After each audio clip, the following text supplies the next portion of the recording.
सबसे पहले मैं आपको शुक्रिया कहना चाहता हूं कि आपने मुझे पागल इंसान नहीं कहा। मैं सोच रहा था कि आज मैं आपको ऐसी कौन सी बात बताऊं जो आपके लिए आगे चलकर काम आ सके। फिर मैंने सोचा, क्यों ना मैं अपनी कहानी बताऊं, मैं यहां तक कैसे पहुंचा, क्या क्या हुआ। शायद आपको इससे कुछ सीखने को मिले। मैं अक्सर सोचता हूं कि यह सब कैसे हो गया। जब मैं छोटा था तो मुझे नहीं पता था कि मैं बड़ा होकर क्या बनूंगा। लोग मुझसे पूछते थे लेकिन मुझे कोई जवाब नहीं आता था। फिर एक दिन मुझे लगा कि नई चीजें बनाना बहुत अच्छा काम हो सकता है। मैंने ऐसा इसलिए सोचा क्योंकि मैंने एक किताब में पढ़ा था, अगर कोई टेक्नोलॉजी बहुत आगे की हो तो वो जादू जैसी लगती है। और ये बात सच है। अगर हम 300 साल पहले की दुनिया देखें, तो आज की चीजें जैसे उड़ना, दूर किसी से बात करना, इंटरनेट पर दुनिया की सारी जानकारी मिल जाना, यह सब पहले नामुमकिन लगता था।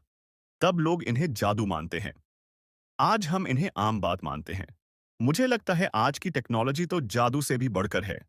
इसलिए मैंने सोचा, अगर मैं कुछ ऐसा बना सकूं, कुछ नया कर सकूं, खासकर टेक्नोलॉजी में, तो वो भी जादू जैसा होगा। और वो बहुत जबरदस्त बात होगी। मुझे हमेशा डर लगता था क्योंकि मैं समझना चाहता था कि इस पूरी जिंदगी का मतलब क्या है।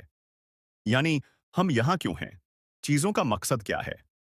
फिर मैंने सोचा, अगर हम दुनिया के ज्ञान को पढ़ा सकें और ऐसी चीजें बना सकें जो इंसान की सोच और समझ को आगे ले जाए, तो हम अच्छे सवाल पूछ सकेंगे और चीजों को सही से समझ सकेंगे। यही आगे बढ़ने का रास्ता है। इसीलिए मैंने फिजिक्स और बिजनेस की पढ़ाई की, क्योंकि मुझे लगा कि कुछ नया और बड़ा करने के लिए यह जानना जरूरी है कि यह दुनिया कैसे काम करती है और पैसों और कारोबार का सिस्टम कैसे चलता है। साथ ही अगर कोई बड़ी चीज बनानी हो तो अकेले करना बहुत मुश्किल होता है। आपको बहुत सारे लोगों के साथ मिलकर काम करना होता है। इसीलिए मैं कैलिफोर्निया आया ताकि यह पता चल सके कि इलेक्ट्रिक कारों के लिए बैटरी से बेहतर क्या बनाया जा सकता है। मैंने खासकर यह जानना चाहा कि क्या कोई नई टेक्नोलॉजी जैसे कोई सुपर पावर वाला कैपेसिटर बैटरी की जगह ले सकती है। यह 1995 की बात है। उसी वक्त इंटरनेट भी शुरू हो रहा था। फिर मैंने सोचा, या तो मैं उस टेक्नोलॉजी में रहूं जिसमें कामयाबी की कोई गारंटी नहीं है, या मैं इंटरनेट के साथ कुछ काम करूं जहां ज्यादा मौके हैं। तो मैंने पढ़ाई छोड़ दी। लेकिन अच्छी बात यह थी कि मैंने ग्रेजुएशन पूरा कर लिया था। इसलिए कोई मुझे गलत सलाह देने का आरोप नहीं लगा सकता। फिर मैंने इंटरनेट से जुड़ा कुछ काम किया, जिनमें से एक था पेपैल। शायद यह जानना अच्छा होगा कि पेपैल की शुरुआत कैसे हुई। शुरू में हमारा आइडिया था कि एक ऐसी जगह बनाएं जहां लोग अपने पैसों से जुड़ा हर काम आसानी से कर सकें। हमने एक छोटा सा फीचर भी बनाया था, ईमेल से पेमेंट करना। जब हम लोगों को अपनी चीज दिखाते थे, तो हम उन्हें बड़ा और मुश्किल वाला हिस्सा दिखाते थे। पूरा फाइनेंशियल सिस्टम पर किसी को खास दिलचस्पी नहीं थी।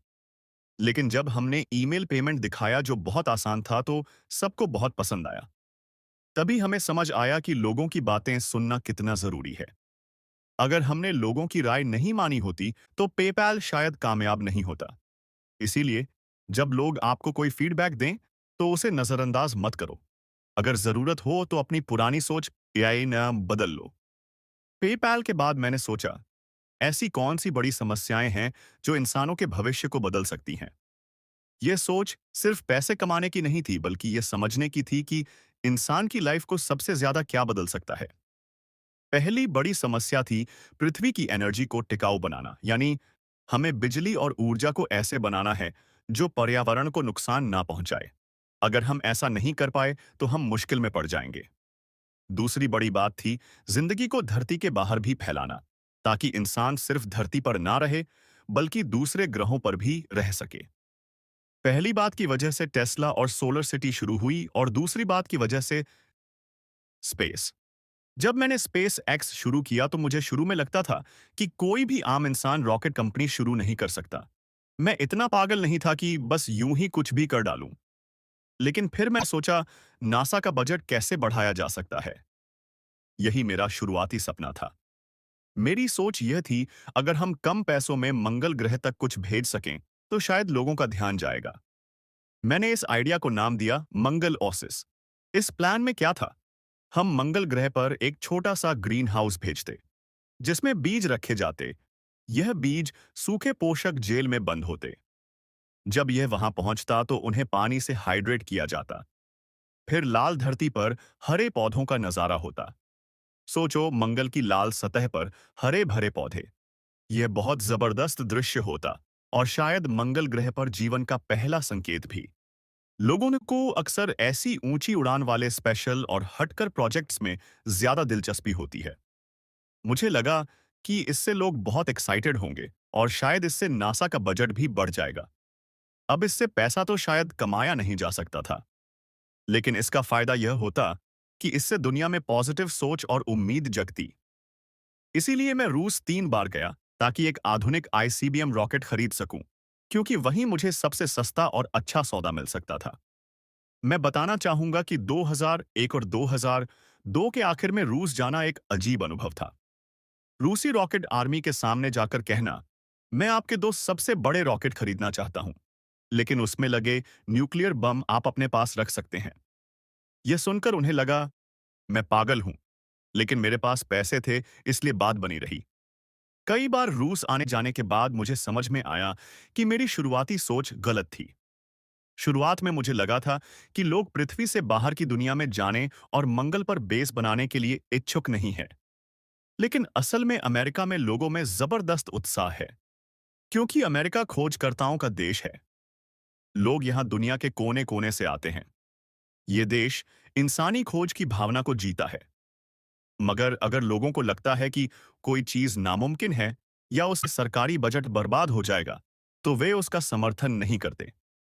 तीसरी रूस यात्रा के बाद मैंने तय किया कि अब हमें खुद इस स्पेस ट्रांसपोर्ट की समस्या को सुलझाने की कोशिश करनी चाहिए, और यहीं से स्पेस एक्स की शुरुआत हुई। यह फैसला मैंने उन सभी की सलाह के खिलाफ लिया जिनसे मैंने बात की थी। एक दोस्त ने तो मुझे रॉकेट फटने के बहुत सारे वीडियो दिखाकर डराने की कोशिश की, और सच कहूं, वह पूरी तरह गलत भी नहीं था। शुरुआत बहुत मुश्किल थी।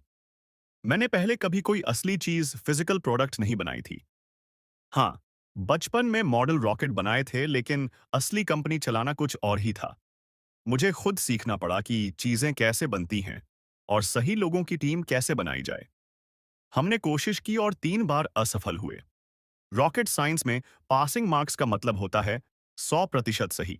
आप आधा ठीक नहीं कर सकते, और इसे असली माहौल में पहले से टेस्ट करने का कोई मौका नहीं मिलता। रॉकेट इंजीनियरिंग को समझने के लिए सबसे अच्छा उदाहरण यह है। सोचो, तुम एक बहुत जटिल सॉफ्टवेयर बना रहे हो, जिसे तुम चलाने से पहले टेस्ट नहीं कर सकते, और जब पहली बार चलाओ तो उसमें एक भी बग नहीं होना चाहिए। हम पहले लॉन्च में नाकाम रहे। मैं खुद लॉन्च साइट पर जाकर रॉकेट के टूटे टुकड़े उठा रहा था। वो लम्हा काफी दुखद था, लेकिन हमने हर फ्लाइट से कुछ सीखा, और आखिरकार 2008 में चौथी उड़ान में हम रॉकेट को कक्षा ऑर्बिट में पहुंचाने में सफल हुए। यह सब कुछ हम तब कर पाए जब हमारे पास बचे हुए थोड़े पैसे थे, और शुक्र है कि ऐसा हो गया। मुझे लगता है कहावत होती है, चौथी बार सफलता मिलती है। तो हमने फॉल्कन 1 को आखिरकार कक्षा ऑर्बिट में पहुंचा दिया। इसके बाद हमने इसे और आगे बढ़ाया फॉल्कन 9 की ओर, जो फॉल्कन 1 से लगभग 10 गुना ज्यादा ताकतवर था। इसका थ्रस्ट लगभग 1 मिलियन पाउंड था। हम इसे भी सफलतापूर्वक कक्षा में भेजने में कामयाब हुए। फिर हमने ड्रैगन अंतरिक्ष यान बनाया, जो हाल ही में अंतर्राष्ट्रीय अंतरिक्ष स्टेशन आईएसएस से जुड़ने और सुरक्षित वापस लौटने में भी सफल रहा। यह मेरे लिए बहुत बड़ी राहत थी। अब भी कभी-कभी मुझे यकीन नहीं होता कि यह सब सच में हुआ था। लेकिन इंसानियत को अगर सच में एक अंतरिक्ष जाने वाली सभ्यता बनना है, अगर हमें एक मल्टी प्लैनेट स्पीशीज बनना है, तो यह तो बस शुरुआत है। हमें इससे बहुत आगे जाना होगा। मुझे लगता है यह इंसानी चेतना को बचाने और फैलाने के लिए सबसे जरूरी कामों में से एक है। ध्यान देने वाली बात यह है कि पृथ्वी लगभग 4 अरब साल से है, लेकिन इंसानी सभ्यता, अगर हम लिखित इतिहास की बात करें, तो केवल 10,000 साल पुरानी है। और यह भी हम उदार होकर कह रहे हैं। इसलिए इंसान की मौजूदगी और चेतना इस ग्रह पर अब तक एक बहुत अनिश्चित चीज रही है। हालांकि मैं पृथ्वी के भविष्य को लेकर काफी आशावादी हूं। मैं नहीं चाहता कि लोग यह सोचे कि हम सब खत्म होने वाले हैं। मुझे लगता है कि आने वाले लंबे समय तक पृथ्वी पर सब कुछ ठीक रहेगा। जरूरी नहीं कि 100% गारंटी हो, लेकिन सबसे ज्यादा संभावना यही है। लेकिन अगर सिर्फ 1% भी खतरा है, तो भी हमें पूरी कोशिश करनी चाहिए कि हमारे पास बायोस्फीयर का एक बैकअप हो, यानी ऐसा एक और ग्रह जहां जीवन को आगे बढ़ाया जा सके। और मुझे लगता है यह बहुत जरूरी है। ऐसा करने के लिए हमें एक बड़ी सफलता की जरूरत है। एक ऐसी स्पेस ट्रांसपोर्ट सिस्टम जो पूरी तरह से रीयूजेबल हो और हमें तेजी से मंगल तक ले जा सके। यह एक मुश्किल काम है, नामुमकिन के बहुत करीब।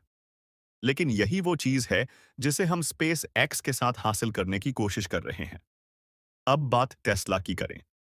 तो टेस्ला का मकसद था दुनिया को यह दिखाना कि इलेक्ट्रिक कारें क्या कर सकती हैं। लोगों की सोच गलत थी।